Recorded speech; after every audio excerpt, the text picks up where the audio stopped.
ٹھیک ہے، جدھر میرے فنگر پرنٹ لگ گئے وہاں پہ انہوں نے تقریباً 24 گھنٹے مجھے سفری جیل میں رکھا. 24 گھنٹے کے بعد واپس ڈپورٹ کر لیا، اسلام آباد ایئرپورٹ پر بھاگ گیا.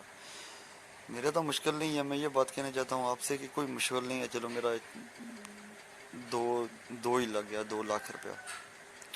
قسم سے میرے ساتھ جو اور بندے تھے کوئی 10 لاکھ لگا کر، کوئی 12 لاکھ لگا کر گئے تھے پاکستان کے، کوئی کشمیر کے، کوئی 10 کوئی 12 لاکھ لگا کے وہاں سے واپس آ رہے ہیں. ان کو پتہ چل رہا ہے کہ ہم پر پابندی 10 سال کی ہے. کیا یہ پابندی پاکستان میں نہیں پتہ چل سکتا کہ یہ پابندی 10 سال کی ہے؟ یہ نہیں جا سکتے لوگ، اپنے پیسے وغیرہ نہ ضائع کریں.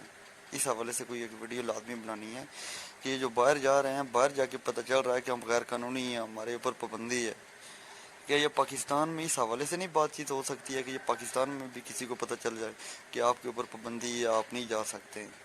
آدمی یہاں سے کتنے پیسے خرچ کر کے وہاں چلے جاتے ہیں. ایک بندہ میرے پاس تھا جس نے 12 لاکھ لگایا تھا، جس کو انہوں نے واپس بٹھا لیا. وہ سمجھ گیا تھا کہ مجھے واپس پاکستان بھیج رہے ہیں. قسم سے اس کا ہارٹ اٹیک ہو گیا.